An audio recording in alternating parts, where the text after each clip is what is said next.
Good evening. I'm your host, Jeff Fellenzer. Pete, thank you for being here. My really pleasure. Appreciate it. Fun to come. Broadcaster, producer, actor, and activist, Jim Lampley, one-on-one. And what could be more special than welcoming John Wooden to our Long Beach studios? Coach, it's such a pleasure to have you here. Thank you, Jeff. It's nice to be here. I can't think of a more appropriate person to have during the holiday season than Santa Claus himself, Tommy Lasorda. Tommy, we're honored. Thank you so much for being here today. I'm honored to be with you, Jeff. It's a pleasure to welcome USC football coach Pete Carroll to our Long Beach studios. Pete, thank you so much for being here. Well, it's good to be here and great to be here with your first show. What efforts are you and your staff making as far as recruiting is concerned?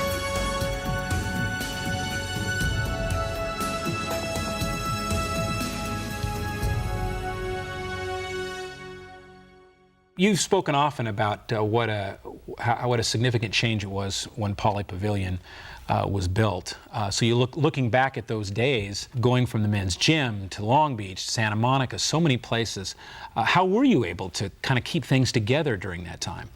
Well, I don't think I did as good a job as I should have. I let it bother me at times. I think I eventually overcome it, and we did win our first 2 national championships under those conditions. Let's talk about the evolution of the Pyramid of Success. I know it happened over a period of years. It wasn't something you just wrote down one night over over a few minutes. It took years. How did it start, and how did it continue to grow over the years? It started by my wanting to come up with something different as a definition for success than Mr. Webster. I wanted something different, and there I harkened back to my father, who said, never try to be better than somebody else. Learn from others, because you'll never know a thing you don't learn from somebody else in one way or another. And most of all, never cease trying to be the best you can be. And so from those, I coined my own definition of success in 1934. Success is peace of mind, attained only through self-satisfaction in knowing you made the effort and do the best of which you're capable. How does it make you feel to know how many lives that may have been touched just by the pyramid? I think, Jeff, one's greatest joy is to learn that something you've said or done has been meaningful to another, especially when it was done with no thought of something returned. Every year for many years, even before I retired, I have requests for over 1,500 copies of that, and it's just gone all over. And I know it's over 1,500 because one person gives me 1,500 every year, and I always run out. Yeah, it's tremendous. One thing stands alone. I'm one of 7,750 people who can honestly say that I was in the arena in Lake Placid on February 20, 1980, and if I get choked up, it's because I've had so many privileges in life. My career has afforded me such good luck, and like I say, there are really only 7,750 of us who can say we were there, and I was there. You know, I try to explain to my kids, there are lots of things that are described as miracles. This is something that couldn't happen, just couldn't possibly happen. Your children, which you referred to, have remained an integral part of your life at all times. How important have they been to your own growth? I've been tremendously lucky in that all 4 of my children are accomplished people, are people of desire and with their own goals. Not a one of them wants to be a sportscaster. I kind of think that's great. Done a good job there. Yeah, I can give myself a little credit for that. Doesn't it sound like that he is going to be, at worst, the second quarterback? And you hear some people saying, I like him maybe even as much as Stafford. Yeah, if you want to do a little financials on this deal, if he, and watch what happens. Now, I don't know where he's going to go. I'm doing everything I can to champion his cause and help him go as far as he can. When did the USC job first appear on your radar screen? I had some feelers when I was when the job was open the time before, and I had heard about it, so I knew that there was some interest at one time. But when when the thing all fell out here with the regime before me, I got contacted. It was well underway, and they had a number of notable coaches from up and down the coast here in the Pac-10 that were all chosen by one scribe or another to be the favorite for the job and all that. So I kind of came out of nowhere on the thing and just hit the scene with a big bombshell. You have a great tempo in your practices. It seems like it's moving at a good pace and very competitive. It should be. I mean, we're high level expectations. We better practice at a high level, and we're wasting our time. So there's no standing around in our practice field. Welcome back to One on One and our interview with the Hall of Fame manager Tommy Lasorda, baseball's last true believer. I Live for This is the book with Bill Plaschke of the Los Angeles Times. Tommy, We talk about that 1988 season, the playoffs, the World Series.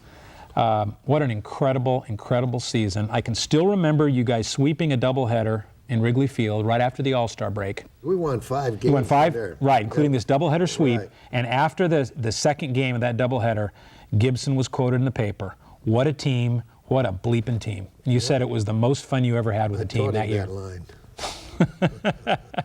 Was it the most fun that you had managing a team? Without a doubt. What made it special? What made it special? These guys were no-name guys. These guys, Bob Costas, come out publicly on television. During the World Series? Yeah, and said, this may be the worst team ever put on the field in World Series history. And I wrote that lines till victory because I got them fired up. What's your secret to be able to continue to keep up that kind of a pace? The secret is love what you're doing. You see, there's a saying in this country, any man or woman who loves their job has never worked a day in their life. Mm-hmm. And I believe that. Yeah. He was just chosen the coolest coach in America, which you've won a lot of big honors, a lot of nice trophies, but coolest coach in America. Coolest coach in America? That's, somebody's website. Awesome. Coolest coach in America. What website is that? Yeah. One job I know that you had an interest in 4 years ago was at North Carolina. You've been at North Carolina State, so you're familiar with the area. Yeah. They wouldn't call me What back. happened when you contacted them? I just loved Carolina, and Chapel Hill's a gorgeous area, and I always thought that would be a great college setting to be involved in and all of that. But I couldn't get them to call me back, so. North Carolina fans, what can I say? You guys blew it. My mom was a huge college football fan. She'd have been watching the game anyway. What was it? Because of the stress of managing the Dodgers for 20 years? I said, stress? I had no stress. It's them freeways that put me in the hospital, on freeways every day. There's so many things. There's so many important. Who they have on the bench, who they can bring in, who you can bring in. There's so many things. I love the game. You know what I think is a good way to celebrate it? To pour some of the Tommy Lasorda wine that's now on the shelves. Most memorable Olympic moment? Oh, there have been so many. I mean, immediately it springs to mind that I was the person who was lucky enough to be at the finish line to interview Joan Benoit when she won the first women's marathon at Los Angeles in 1984. And I've always said that to a certain degree you could feel the sports world shift that day. I'm a big advocate of women's sports. I have daughters. There's nothing worse in the world than seeing a coach stand around talking to his team on a football field for me.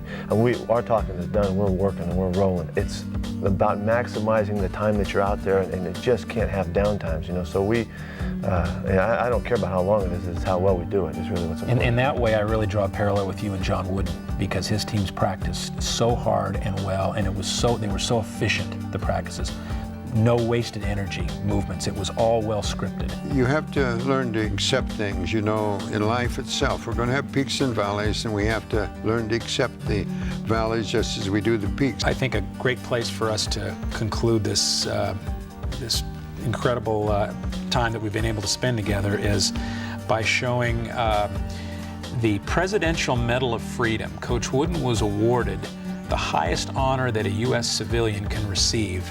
This was 4 years ago in the White House. President Bush, there's the shot with Coach. That's very nice, and I'm very flattered. But and I know, Jeff, that if it hadn't been, I hadn't been fortunate enough to have so many wonderful players, that would never have happened. They earned it for me, and I'm deeply appreciative and love them. Well, I also know how much you've meant and continue to mean to so many people around the world, all that you stand for, and you've honored us by your presence today.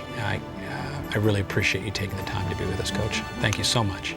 Thank you, Jeff. I've enjoyed our relationship, and I remember your dear mother and her influence. Thanks for saying that. And thank you for watching One on One. See you next time.